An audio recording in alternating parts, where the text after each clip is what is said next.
오늘 성경에는 이런 세상을 단적으로 비유하는 한 낱말이 등장하는데 멍해라는 말입니다. 여러분 멍해 아십니까?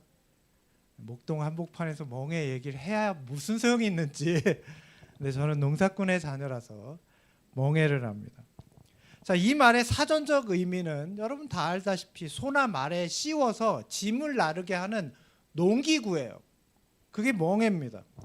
뭐 저런 식으로 생겼어요. 한국 멍해는 이렇게 둥그렇죠. 활처럼.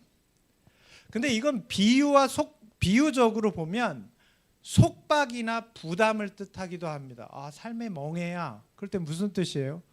아, 이거 속박이나 아니면 뭔가 나에게 부담이 되는 걸 말해요. 원치 않는 짐이나 노동, 네, 멍해입니다. 이 신약 시대의 멍해라는 말은요, 종종 로마 제국이 매기는 세금에 비유되기도 했습니다. 여러분 삶에 멍해가 있으면 좋은 거예요, 나쁜 거예요? 안 좋은 거죠. 세금 안 좋으시죠? 신약 성경에서 또 유대인들이 오래도록 구가해온 율법적인 전통과 인습을 멍해라고 말하기도 했습니다. 그런데 특이한 것은 오늘 이 말을 하신 분은 누구세요? 예수님이에요. 멍해가 되게 부담되는 건데 예수님이 뭐라고 그러셨냐면 나의 멍해를 메고 나에게 오라고 말씀하시는 겁니다. 여러분 멍해면 다 똑같은 멍해 아니에요? 어떤 멍해가 좋은 게 있겠어요? 저는 짐지기 싫은데요. 자, 근데 주님께서는 뭐라고 그러냐면 주님의 멍해를 메라는 거예요. 수고하고 무거운 짐진 사람들한테 또 멍해를 메라는 것은 좀 잘못된 표현 아닐까요? 성경이 좀 뭔가 잘못 쓰신 것 같아요. 어떻게 멍해를 메고 쉴 수가 있어요? 멍해가 풀어져야 쉬는 거 아닙니까? 그게 오늘날 우리의 개념이잖아요. 쉰다는 건 아무것도 지지 말아야죠. 그런데 오늘 주님의 말씀대로라면 인생에서 수고하고 무거운 짐진 사람은 그게 가벼워지려면 다 벗어버린다고 되는 게 아니라 주님의 멍해를 매야 된대요. 그래야 진짜 가벼워진다는 거예요. 오늘 주님께서 우리에게 메어주시는 멍해가 뭔지 우리 한 측면을 생각해 보겠습니다. 마태복음 6장 24절의 말씀을 좀 읽어드리겠습니다. 후반부는 함께 읽겠습니다. 한 사람이 두 주인을 섬기지 못할 것이니 혹 이를 미워하고 저를 사랑하거나 혹 이를 중히 여기고 저를 경히 여김이라. 우리 함께 읽겠습니다. 시작.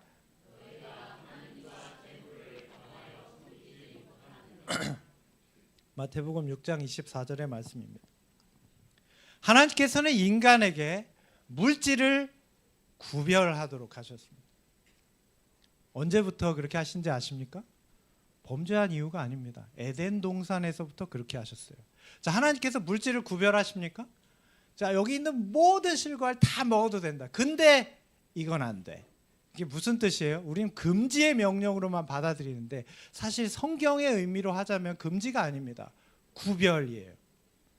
왜 구별해요? 이거는 하나님께로 구별된 거야. 이렇게 말씀하십니다.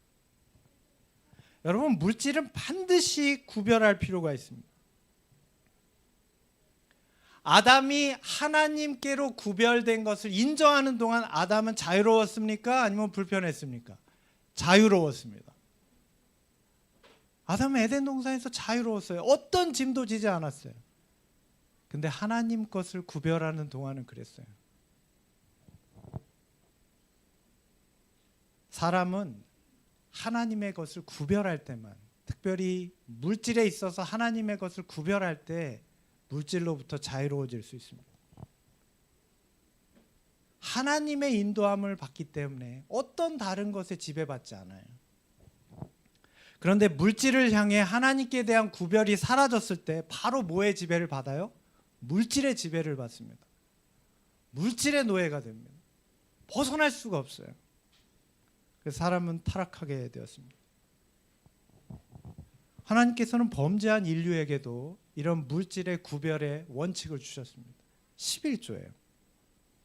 아브라함과 야곱은 모두 물질을 하나님으로부터 구별하도록 명령을 받았습니다.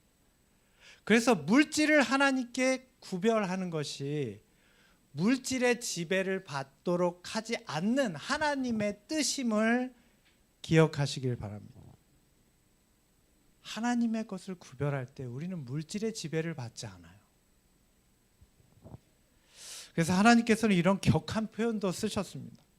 하나님의 것을 구별하라는 뜻이죠. 성도님들이 좀 부담을 가질 수도 있으세요. 그래서 제일 부드러운 번역을 골라봤습니다. 근데 이래요. 사람이 하나님의 것을 훔치면 되겠느냐? 그런데도 너희는 나의 것을 훔치고도 우리가 주님의 무엇을 훔쳤습니까? 하고 되묻는구나. 11조와 헌물이 바로 그것이 아니냐. 여러분 부담되시죠? 나의 소유라고 구별되는 모든 영역에서 하나님의 것을 잘 구별하고 계십니까? 여러분 11조는 물질의 영역에 있어서 경제적인 쉼입니다. 11조는 단순히 종교적인 의무가 아니라 소유욕이라는 자본주의의 심장과 같은 것을 일시 정지시키는 거예요. 그게 11조예요. 신앙적인 결단입니다. 요즘 사람들이 좋아하는 게 멀티플한 삶입니다. 뭐든지 멀티플하면 좋겠죠. 나는 이렇게 직장에서 일도 하지만 노는 데도 있었으면 좋겠고 또 집에서 집안일도 했으면 내가 3개면 좋겠죠. 이렇게 나눠서 그럼 얼마나 좋아요. 직장에서 일하는 나는 계속 일 시키고 노는 나는 계속 놀고 대신 집에서도 일하는 나를 두고 멀티플하게. 물건이나 이런 것도 많으면 좋겠습니까? 많으면 좋죠. 차도 많으면 좋겠고 집도 많으면 좋겠어요. 하나님이 우리에게 주시는 진정한 축복은 물질에 있어서 멀티플해지는 게 아닙니다. 오늘 나의 마음이 멀티플하고 나의 인간관계가 멀티플하고 삶이 멀티플해지는 게 진짜 멀티플이에요.